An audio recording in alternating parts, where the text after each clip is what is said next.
ಶ್ರೀ ಗುರುಭ್ಯೋ ನಮಃ. ನಮಸ್ಕಾರ ಸ್ನೇಹಿತರೆ. ತಿರುಪತಿ ತಿಮ್ಮಪ್ಪ ಅಂದ ತಕ್ಷಣ ನಮ್ಗೆ 3 ಜ್ಞಾಪಕ ಬರುತ್ತೆ. ಒಂದು, ತಿಮ್ಮಪ್ಪನ ದರ್ಶನ. 2, ಅಲ್ಲಿ ಕೇಳಿಸುವ ಗೋವಿಂದ ನಾಮ. 3, ತಿಮ್ಮಪ್ಪನ ಲಾಡು ಪ್ರಸಾದ. ಈ 3ರಲ್ಲಿ ನೋಡಿ, ಮೊದಲನೇ ದರ್ಶನ. ಎಷ್ಟೇ ದರ್ಶನ ಮಾಡಿದ್ರು ತಿಮ್ಮಪ್ಪನ ಇನ್ನೊಂದ್ 2 ಸೆಕೆಂಡ್ ನಮ್ಮನ್ ಬಿಟ್ಟಿದ್ರೆ ಚೆನ್ನಾಗಿರ್ತಾ ಇತ್ತು ಅಂತಾನೆ ಪ್ರತಿಯೊಬ್ಬರಿಗೂ ಅನ್ಸತ್ತೆ. ಹಾಗೆ ಗೋವಿಂದ ನಾಮ ಎಷ್ಟು ಕೇಳಿಸತ್ತೆ ಅಂದ್ರೆ ಇನ್ಯಾವ ನಾಮನೂ ಕೇಳಿಸಲ್ಲ. ಅಲ್ಲಿ ದೇವ್ರಿಗೆ ಎಷ್ಟೇ ಹೆಸರುಗಳಿದ್ರು ಕೂಡ ಅಲ್ಲಿ ನಮ್ಗೆ ಕೇಳಿಸೋದು ಗೋವಿಂದ ನಾಮ ಮಾತ್ರ.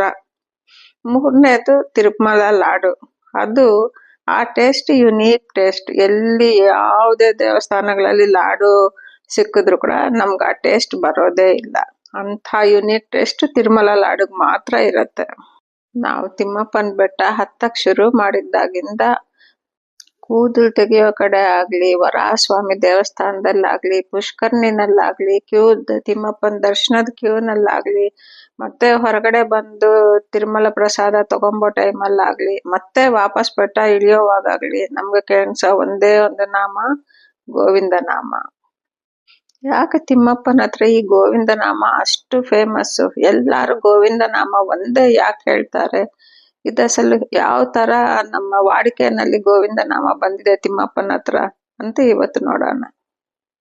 ಒಂದು ಬಾರಿ ಶ್ರೀನಿವಾಸ ದೇವರು ಪದ್ಮಾವತಿ ದೇವಿ ಜೊತೆಲಿ ಮದ್ವೆ ಆದ್ಮೇಲೆ ಒಬ್ರೇ ಅಗಸ್ತ್ಯ ಮುನಿಗಳ ಆಶ್ರಮಕ್ಕೆ ಬರ್ತಾರೆ. ಅಲ್ಲಿ ತುಂಬಾ ಹಸುಗಳಿರೋದು ನೋಡಿ ಅಗಸ್ತ್ಯರಿಗೆ ಹೇಳ್ತಾರೆ, ಅಗಸ್ತ್ಯರೇ ನಂಗೊಂದು ಗೋವು ಕೊಡ್ತೀರಾ ಅಂತ. ಅದಕ್ಕೆ ಅಗಸ್ತ್ಯರು ಅಂತಾರೆ, ಅದಕ್ಕೇನ್ ಸ್ವಾಮಿ, ಖಂಡಿತವಾಗ್ಲೂ ತಗೊಳ್ರಿ ಅಂತ ಹೇಳ್ತಾರೆ. ಆಮೇಲೆ ಇವಾಗ ಹೊಸದಾಗಿ ಮದ್ವೆ ಮಾಡ್ಕೊಂಡಿದ್ದೀರಲ್ವಾ, ನಿಮ್ ಹೆಂಡತಿನೂ ಕರ್ಕೊಂಡ್ ಬನ್ರಿ, ಇಬ್ಬರಿಗೂ ಒಟ್ಟಿಗೆ ನಾನು ಮರ್ಯಾದೆ ಮಾಡ್ಕೊಂಡು ಹಸುವನ್ ಕೊಡ್ತೀನಿ ಅಂತ ಅಂತಾರೆ. ಅದಕ್ಕೆ ಶ್ರೀನಿವಾಸ ದೇವ್ರು ಕೂಡ ಆಯ್ತು ಹಾಗೆ ಮಾಡ್ತೀನಿ ಅಂತ ಹೊರಟು ಬಿಡ್ತಾರೆ. ಆಮೇಲೆ ಪದ್ಮಾವತಿ ದೇವಿನ ಕರ್ಕೊಂಡು ಮತ್ತೆ ಅಗಸ್ತ್ಯರ ಆಶ್ರಮಕ್ಕೆ ಬರ್ತಾರೆ. ಆವಾಗ ಅಗಸ್ತ್ಯರು ಆಶ್ರಮದಲ್ಲಿರಲ್ಲ, ಶಿಷ್ಯ ಇರ್ತಾರೆ. ಅವ್ರಂತಾರೆ, ಇಲ್ಲ ಸ್ವಾಮಿ, ನಾನು ಗೋವು ಕೊಡೋ ಸ್ವೇಚ್ಛೆ ನಂಗಿಲ್ಲ, ಮುನಿಗಳು ಬಂದ್ಮೇಲೆ ಬನ್ನಿ ಆವಾಗ ತಗೊಳ್ಳಿ ಅಂತ ಹೇಳ್ತಾರೆ. ಆವಾಗ ಶ್ರೀನಿವಾಸ ಕೋಪ ಮಾಡ್ಕೊಂಡು ಅಲ್ಲಿಂದ ಹೊರಟು ಬಿಡ್ತಾನೆ. ಸ್ವಲ್ಪ ಹೊತ್ತಿಗೆ ಅಗಸ್ತ್ಯರು ಬರ್ತಾರೆ. ಬಂದಾಗ ಶಿಷ್ಯ ಎಲ್ಲ ಹೇಳ್ತಾನೆ ಈ ತರ ಆಯ್ತು ಅಂತ. ಆವಾಗ ಅಗಸ್ತ್ಯರು ಗಾಬರ ಪಟ್ಕೊಂಡು ತನ್ನ ಹತ್ರ ಇರೋ ಗೋವನ್ ತಗೊಂಡು ಎಲ್ಲಾ ಶಿಷ್ಯರ ಜೊತೆಲ್ದು ಓಡ್ಕೊಂತ ಶ್ರೀನಿವಾಸ ದೇವ್ರಿಗೋಸ್ಕರ ಬರ್ತಾರೆ. ಅಲ್ಲಿ ದಾರಿನಲ್ಲಿ ದೂರದಲ್ಲಿ ಕಾಣಿಸ್ತಾ ಇರ್ತಾರೆ ಶ್ರೀನಿವಾಸ ದೇವ್ರು. ದೂರದಿಂದಾನೆ ಅಗಸ್ತ್ಯರು ಕೂಗಕ್ ಶುರು ಮಾಡ್ತಾರೆ, ಶ್ರೀನಿವಾಸ ಗೋವಿಂದ ಗೋವಿಂದ ಅಂತ. ತೆಲುಗುನಲ್ಲಿ ಇಂದ ಅಂದ್ರೆ ಇಲ್ಲಿ ಅಂತ ಅರ್ಥ. ಹಾಗಾಗಿ ಗೋವಿಂದ ಅಂದ್ರೆ ಗೋವು ಇಲ್ಲಿ ಅಂತ ಅರ್ಥ. ಅಗಸ್ತ್ಯರು ಕೂಗ್ತಾನೆ ಇರ್ತಾರೆ ಗೋವಿಂದ ಗೋವಿಂದ ಅಂತ. ಶ್ರೀನಿವಾಸ ದೇವ್ರು ಏನು ಕಿವಿಗೆ ಹಾಕೊಂಬಲ್ಲ, ತನ್ನ ಪಾಡಿ ತಾನು ಬೇಗ ದೇವಸ್ಥಾನದ ಕಡೆಗೆ ಬಂದ್ಬಿಡ್ತಾ ಇರ್ತಾರೆ. ಅಗಸ್ತ್ಯರು ಶಿಷ್ಯರು ಎಲ್ಲ ಶ್ರೀನಿವಾಸ ಗೋವಿಂದ ಗೋವಿಂದ ಅವರು ಬೇಗ ಹೇಳ್ತಾ ಇರ್ತಾರೆ, ಬೇಗ ನಡೀತಾ ಇರ್ತಾರೆ. ಆ ಬೇಗ ಹೇಳೋ ಆತ್ರದಲ್ಲಿ ಆ ಗೋವು ಇಂದ ಅನ್ನೋದು ಗೋವಿಂದ ಆಗ್ಬಿಡತ್ತೆ. ಸೊ ಏನಂತ ಇರ್ತಾರೆ, ಶ್ರೀನಿವಾಸ ಗೋವಿಂದ ಶ್ರೀನಿವಾಸ ಗೋವಿಂದ ಅಂತ ಇರ್ತಾರೆ. ಈ ತರ ಅಗಸ್ತ್ಯರು ಅವ್ರ ಶಿಷ್ಯರು ಗೋವಿಂದ ಗೋವಿಂದ ಅನ್ನೋದ್ ನೋಡಿ ಅಲ್ಲಿರೋ ಜನ ಎಲ್ಲ ಕೂಡ ಅವ್ರು ಕೂಡ ಗೋವಿಂದ ಗೋವಿಂದ ಅನ್ನೋಕ್ ಶುರು ಮಾಡ್ಬಿಡ್ತಾರೆ. ಹಾಗ ಬರುತ್ತೆ ಆ ಗೋವಿಂದ ಅನ್ನೋ ಹೆಸರಿಗೆ ತಿಮ್ಮಪ್ಪಂಗೆ.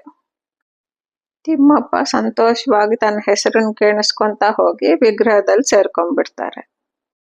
ಶ್ರೀನಿವಾಸ ದೇವ್ರಿಗೆ ಈ ಗೋವಿಂದ ಅನ್ನೋ ಹೆಸರು ಯಾಕೆ ಅಷ್ಟಿಷ್ಟ? ಅವರು ಬೆಟ್ಟದ ಮೇಲಿಂದ ಕೆಳಗೆ ತನಕ ಬಂದು ಅಗಸ್ತ್ಯರ ಹತ್ರ ಯಾಕೆ ಹೇಳಿಸ್ಕೋಬೇಕಾಯ್ತು ಅನ್ನೋದನ್ನ ಇವಾಗ ನೋಡೋಣ. ದ್ವಾಪರ ಯುಗದಲ್ಲಿ ಕೃಷ್ಣ 7 ವರ್ಷದ ಮಗು ಇರೋವಾಗ ತಂದೆ ಇಂದ್ರನಿಗೆ ಮಾಡ್ತಾ ಇರೋ ಯಾಗವನ್ನು ನಿಲ್ಸಿಸಿ ಗೋವರ್ಧನಗಿರಿಗೆ ಮಾಡೋಣ, ಗೋವರ್ಧನಗಿರಿ ತಾನೇ ನಮ್ಗೆ ಹಸುಗಳಿಗೆ ಹುಲ್ಲು ಕೊಡ್ತಾ ಇರೋದು ಅಂತ ಹೇಳಿ ಗೋವರ್ಧನಗಿರಿಗೆ ಪೂಜೆ ಯಾಗ ಪ್ರಸಾದ ಎಲ್ಲ ಮಾಡ್ಸಿಸ್ತಾನೆ. ಇದಕ್ಕೆ ಇಂದ್ರನ್ ಕೋಪ ಬಂದು ಸಿಕ್ಕಾಪಟ್ಟೆ ಜೋರು ಮಳೆ ಗಾಳಿ ಮಿಂಚು ಎಲ್ಲ ತರಿಸ್ಬಿಡ್ತಾನೆ. ಅದಕ್ಕೆ ಗೋಪಾಲಕರೆಲ್ಲ ಕೃಷ್ಣನ್ ಪ್ರಾರ್ಥನೆ ಮಾಡಿದಾಗ ಆವಾಗ ಕೃಷ್ಣ ತನ್ನ ಕಿರುಬೆರಳಲ್ಲಿ ಆ ಗೋವರ್ಧನಗಿರಿನ ಎತ್ತಿ ಬಿಡ್ತಾನೆ ಮೇಲಕ್ಕೆ. ಎತ್ಬಿಟ್ಟು ಎಲ್ಲಾರ್ಗು ಹೇಳ್ತಾನೆ, ನೀವೆಲ್ಲ ಇದ್ರ ಕೆಳಗಡೆ ಬನ್ನಿ, ಭದ್ರವಾಗಿ ಏನು ಇರ್ಬೋದು ಅಂತ. ತುಂಬಾ ಜನ ಬರ್ತಾರೆ, ಎಲ್ಲ ಗೋವುಗಳು ಬರತ್ತೆ. ಕೆಲವು ಜನ ಮಾತ್ರ ಬರಲ್ಲ. ಅವ್ರು ಕೃಷ್ಣ ಬೆಟ್ಟನ್ ಹಿಡ್ಕೊಂಡಿರಕ್ಕಾಗತ್ತೋ ಇಲ್ವೋ, ಮತ್ತೆ ಕೆಳಗೆ ಹಾಕ್ಬಿಟ್ರೆ ನಾವೆಲ್ಲ ಸತ್ತೋಗ್ತೀವಿ ಅಂತ ಭಯ ಅಂತ ಅವ್ರನ್ನು ಕೂಡ ಕೃಷ್ಣ ಇಲ್ಲ ನಾನು ಹಿಡ್ಕೊಂತೀನಿ, ನಿಮ್ಗೇನು ಭಯ ಇಲ್ಲ ಬನ್ನಿ ಅಂತ ಅವ್ರನ್ನೆಲ್ಲ ಹೇಳಿ ಆ ಬೆಟ್ಟದ ಕೆಳಗಡೆ ಬರೋ ಹಾಗೆ ಮಾಡಿ ಅವ್ರನ್ನೆಲ್ಲ 7 ದಿವಸ ಅವ್ರನ್ನೆಲ್ಲ 7 ದಿವಸ ಹಗಲು ರಾತ್ರಿ ಭದ್ರವಾಗಿ ಕಾಪಾಡ್ತಾನ ಬೆಟ್ಟದ ಕೆಳಗಡೆ. ತನ್ನ ನೋಟದಿಂದಾನೇ ಅವ್ರಿಗೆ ಯಾರಿಗೂ ಹಸಿವು ಬಾಯಾರಿಕೆ ಆಗದೆ ಇರೋ ತರ ಕೂಡ ನೋಡ್ಕೊಂತಾನೆ. ಅವ್ರಿಗೆಲ್ಲ ಗೊತ್ತಾಗೋದೇ ಇಲ್ಲ 7 ದಿವಸ ಆ ಬೆಟ್ಟದ ಕೆಳಗಡೆ ಹೇಗಿದ್ವಿ ಅಂತ ಖುಷಿಯಾಗಿರ್ತಾರೆ ಎಲ್ಲಾರು.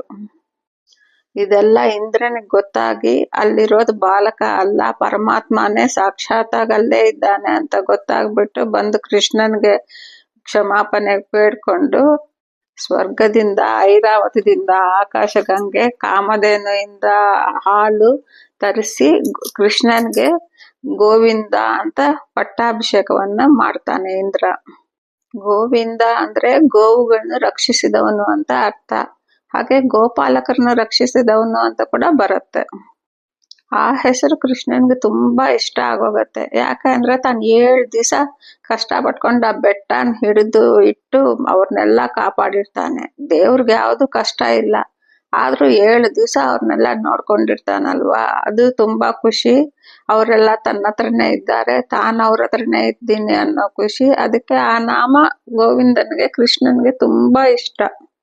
ಹಾಗಾಗಿ ಇವಾಗ ಕಲಿಯುಗದಲ್ಲಿ ಶ್ರೀನಿವಾಸನಾಗಿ ಬಂದ ಮೇಲೆ ಕೂಡ ಆ ಹೆಸರೇ ತನ್ನನ್ನು ಕರೀಬೇಕು ಅಂತ, ಅದು ಅಗಸ್ತ್ಯರಿಂದಾನೇ ಶುರು ಆಗ್ಬೇಕು ಅಂತ ಅಗಸ್ತ್ಯರ ಮುನಿ ಆಶ್ರಮಕ್ಕೆ ಹೋಗಿ ಅಲ್ಲೆಲ್ಲ ಇಷ್ಟು ಗೋವು ಬೇಕು ಅಂತೆಲ್ಲ ಹೇಳಿ ಮತ್ತೆ ಅವರೆಲ್ಲ ಹಿಂದೆ ಗೋವಿಂದ ಗೋವಿಂದ ಅಂತ ಬರೋ ಹಾಗೆ ಮಾಡ್ತಾರೆ.